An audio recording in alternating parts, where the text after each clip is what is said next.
बिस्मिल्लाहिर्रहमानिर्रहीम अल्हम्दुलिल्लाहि वकफ़ा वस्सलामुन अला इबादिहिल्लज़ीना इस्तफ़ा अम्मा बअदु फ़अऊज़ु बिल्लाहि मिनश्शैतानिर्रजीम बिस्मिल्लाहिर्रहमानिर्रहीम वज़क्किर फ़इन्नज़्ज़िक्रा तनफ़उल मुअमिनीन सदक़ल्लाहुल अज़ीम।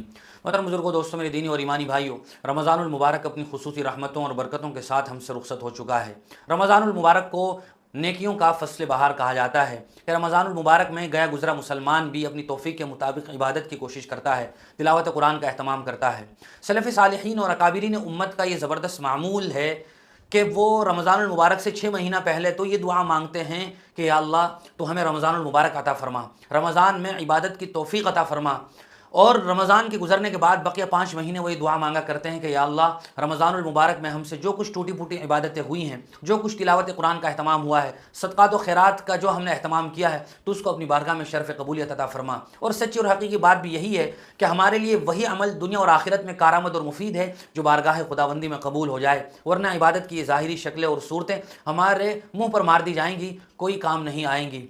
खुलूस के साथ की जाने वाली इबादतें और जो अल्लाह की बारगाह में कबूल हो जाएं, वो इबादतें ही सही माना में हमारे लिए कारआमद और फ़ायदेमंद होंगी। मोहतरम बुज़ुर्गों, दोस्तों, रमज़ानुल मुबारक गुजरने के बाद भी हमें अपनी उन इबादतों को बाकी रखना है जो इबादतें हमने रमज़ानुल मुबारक में की हैं। इसलिए उलमा फरमाते हैं कि रमज़ानुल मुबारक की हैसियत वो एक ट्रेनिंग कोर्स की है। रमज़ानुल मुबारक में आदमी गोया ट्रेनिंग के मरहले से गुजर रहा होता है, वो मश्क कर रहा होता है इबादतों की। रमज़ान में चूँकि आदमी हलाल चीज़ों को भी अल्लाह के हुक्म की वजह से छोड़ देता है, खाना पीना छोड़ देता है, बीवी साथ होते हुए बीवी से मुलाकात नहीं करता है, तो रमज़ान के बाद हमें उन चीज़ों को बदरजे औला छोड़ देना चाहिए जो पूरे साल ही हराम है। रमज़ान में भी हराम है, रमज़ान के अलावा बाकी महीनों में भी हराम है। वो बदनज़री हो, वो चोरी हो, वो डाका ज़नी हो, रिश्वतखोरी हो, सूदखोरी हो, इसके अलावा ग़ीबत हो, दूसरों का दिल दुखाना हो, जितने भी छोटे बड़े गुनाह हैं, इन तमाम तर गुनाहों को छोड़ देना चाहिए। रमज़ानुल मुबारक में गोया इसी बात की प्रैक्टिस कराई जाती है और इसी बात की मशक़ कराई जाती है। और हम सब को अपने आप से ये सवाल पूछना चाहिए कि रमज़ानुल मुबारक के रोज़ों का अल्लाह तबारक व तआला ने जो मकसद बयान फरमाया है, उस मकसद में हम कितना कामयाब हैं। अल्लाह तबारक व तआला ने रोज़ों का मकसद बयान फरमाया लअल्लकुम तत्तक़ून, ताकि तुम मुत्तक़ी हो जाओ। हमें आगे बढ़ने से पहले ये सवाल पूछना चाहिए, अपने गिरेबान में झांकना चाहिए कि मैं कितने सालों से रोज़े रख रहा हूँ। कोई 8-10 साल से रख रहा है, कोई 15, 20, 25 साल से रख रहा है, कोई इससे भी ज़्यादा लंबे अरसे से रोज़े रख रहा है।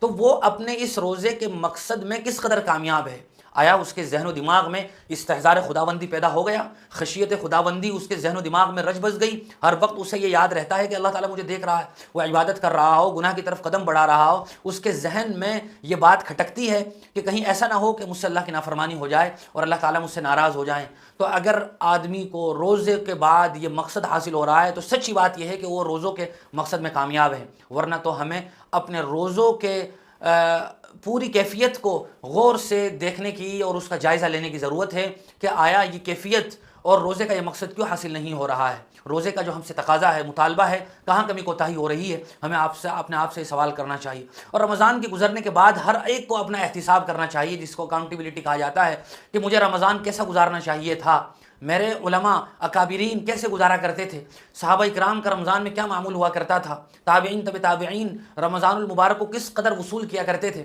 मैं किस कदर वसूल कर सका हूँ, मैंने मौके को किस कदर गनीमत समझा है, मैं कितनी इबादत कर सकता था, कितनी नहीं की है, मैं एक कुरान मजीद के बजाय कई कुरान मजीद मुकम्मल कर सकता था, कितने किए हैं। हर आदमी को अपने नफ्स का जायज़ा लेना चाहिए और अपने आप से ये सवाल बार बार करना चाहिए। और अगर कमी कोताही महसूस हो रही है, और यकीनी तौर पर कमी कोताही होती है, वरना कौन बंदा ऐसा है जो मेयार खुदाबंदी पर खरा उतर सके, जो शरीयत की कसौटी को पूरे तरीके से अंजाम दे सके, ये बंदे के लिए नामुमकिन है। लेकिन अगर कमी और कोताही का एहसास होगा तो वह इस्तिग़फ़ार की तौफ़ीक़ भी इस कदर ही मिलेगी। आइंदा के लिए अज़्म मुसम्मम करे, पक्का इरादा करे कि अल्लाह ताला मुझे बक़िया ज़िंदगी में जो रमज़ान अता फ़रमाएंगे, मैं उसके एक एक लम्हे को वसूल करूँगा। मैंने जो कोताहियाँ इस रमज़ान में की हैं आइंदा नहीं करूँगा, जितने नेक आमाल किए उससे ज़्यादा करूँगा। तो हमें अपने आप से ये सवाल करना चाहिए। दूसरी अहम बात यह है कि हमें रमज़ान के मिलने पर शुक्र अदा करना चाहिए, शुक्र खुदाबंदी का अहतमाम करना चाहिए। इसीलिए हम ये दुआ मांगा करते थे रमज़ान से पहले। हुज़ूर की भी दुआ है, अल्लाहुम्मा बारिक लना फ़ी रजब व शाबान व बल्लिगना रमज़ान। ए अल्लाह तो हमें रजब व शाबान में बरकत अता फरमा और हमें रमज़ान तक पहुँचा। अल्लाह ताला ने हमें रमज़ान अता फरमाया तो हमें इस पर शुक्रगुज़ारी करनी चाहिए। ताला ने फरमाया है लइन शकरतुम लअज़ीदन्नकुम व लइन कफ़रतुम इन्न अज़ाबी लशदीद, अगर तुम शुक्रगुज़ारी करोगे तो मैं तुम्हारी नियामतों को बढ़ा दूंगा। बार बार रमज़ानुल मुबारक अल्लाह ताला हमें ज़िंदगी में अता फरमाएंगे, ज़्यादा से ज़्यादा इबादतों की तौफ़ीक़ मरहमत फरमाएंगे, इसलिए शुक्रगुज़ारी करनी चाहिए। और रमज़ानुल मुबारक में हम जो इबादतें कर रहे थे, जो हम नेक आमाल कर रहे थे उन नेक आमाल को रमज़ान के बाद खैराबाद नहीं कह देना चाहिए। रमज़ानुल मुबारक के बाद भी अल्लाह तबारक व तआला की रहमतें और बरकतें बाकी होती हैं। अल्लाह ताला हमारी शहरत से ज़्यादा करीब है। अल्लाह ताला ने हुज़ूर अकरम सल्लल्लाहु अलैहि वसल्लम को मुखातब बनाकर इरशाद फरमाया, वइज़ा सअलक इबादी अन्नी फ़इन्नी क़रीब, कि हुज़ूर जब मेरे बंदे आपसे मेरे बारे में सवाल किया करें तो कहो उनसे कि मैं बिल्कुल करीब हूँ अपने बंदों के। उजीबु दाअवतद दाई इज़ा दआनी, मैं अपने बंदे की पुकार को सुनता हूँ जब वो मुझे पुकारता है। फ़लयुमिनू बी फ़लयस्तजीबू ली वलयुमिनू बी लअल्लहुम यरशुदून, मैं उनकी हाजतों को पूरा करता हूँ और मेरा मकसद ये है कि वो मेरी बातों को माने, मेरे अहकाम पर अमल पेरा हों और शुक्रगुजार बंदे बने, वो राह हिदायत पर आ जाएँ। तो अल्लाह तबारक व तआला रमज़ान के बाद भी अपने बंदों से करीब रहते हैं, हाजतों को सुनते हैं, मुरादों को पूरा करते हैं। इसलिए रमज़ानुल मुबारक में हम जो आमाल सालिहा कर रहे थे, हमें जिन नवाफिल की, जिन सदक़ात व खैरात की तौफ़ीक़ मिल रही थी, रमज़ानुल मुबारक के बाद हमें बिल्कुल ही उन्हें खैराबाद नहीं कह देना चाहिए, बल्कि हैसियत और तौफ़ीक़ के मुताबिक अमल पेरा रहना चाहिए। हम रमज़ानुल मुबारक में तहज्जुद का अहतमाम कर रहे थे, बकिया जो नवाफिल हैं, इशराक़ है, चाश थे और अवाबीन उनका अहतमाम कर रहे थे। तो रमज़ान मुबारक के बाद भी कोशिश करें कि हम उन नवाफिल पर कारबंद रहें। इसी तरह रमज़ान मुबारक में कसरत के साथ ज़कात और सदक़ात और खैरात का अहतमाम करते हैं। तो रमज़ान मुबारक के बाद भी हमारा हाथ बिल्कुल हमारे गर्दन से न लग जाए, बिल्कुल हम हाथ बंद करके न बैठ जाएँ, बल्कि हम अपने हाथ को फैला कर रखें, देने वाला बना कर रखें।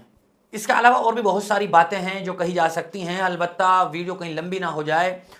आखिर बात कहकर अपनी बात को ख़त्म करता हूँ, वो ये है कि हम हर लम्हा गुनाहों से इज्तिनाब और गुनाहों से परहेज़ करें।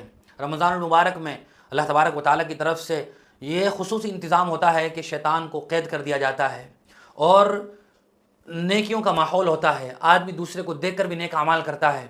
तो गुनाहों से बचने का भी आदमी रोज़ों की वजह से एहतमाम करता है, लेकिन रमज़ान के बाद शैतान भी आज़ाद हो जाता है, नफ्स भी बेलगाम हो जाता है, वो माहौल भी बाकी नहीं रहता जो रमज़ान में था, तो आदमी गुनाहों की तरफ भागता है, दौड़ता है। तो रमज़ान में बुनियादी तौर पर इसी बात की कोशिश कराई जाती है और इसी बात की ट्रेनिंग दी जाती है कि आदमी हर लम्हा गुनाहों से बचा रहे। तो रमज़ानुल मुबारक के बाद हम खुसूसी तौर पर गुनाहों से बचने की कोशिश करें। हम ग़ीबत से बचें, बदनज़री से बचें। हर आदमी शराब नहीं पीता, हर आदमी सूद नहीं खाता, हर आदमी रिश्वत नहीं खाता, लेकिन कुछ गुनाह ऐसे हैं कि जो गुनाह आम तौर से हमसे होते रहते हैं। बदनज़री का गुनाह है, मोबाइल आजकल फ़ितनों की आमाजगा बना हुआ है, मोबाइल के फ़ितनों से हम अपने आप को बचाए रखें। मोबाइल को हम अपने उन कामों के लिए इस्तेमाल करें जो ज़रूरी हों, जिनमें हम सब का दीनी और दुनियावी फ़ायदा हो। बेहुदा और रज़ील हरकतों से हम दूर रहें और इसी तरह हम बहुत सी मरतबा ग़ीबत और चुगली में मशगूल हो जाते हैं। तो हम इन गुनाहों से बतौर ख़ास बचने का अहतमाम करें कि जिनके गुनाह होने का एहसास भी हम सबके ज़हन व दिमाग से ख़त्म हो गया है। ये चंद बातें थी जो बहुत ही अहमियत के हामिल हैं। अल्लाह तबारक व तआला मुझे भी, आपको भी अमल की तौफ़ीक़ नसीब फ़रमाएँ। व आखिरु दाअवाना अनिल हम्दुलिल्लाह।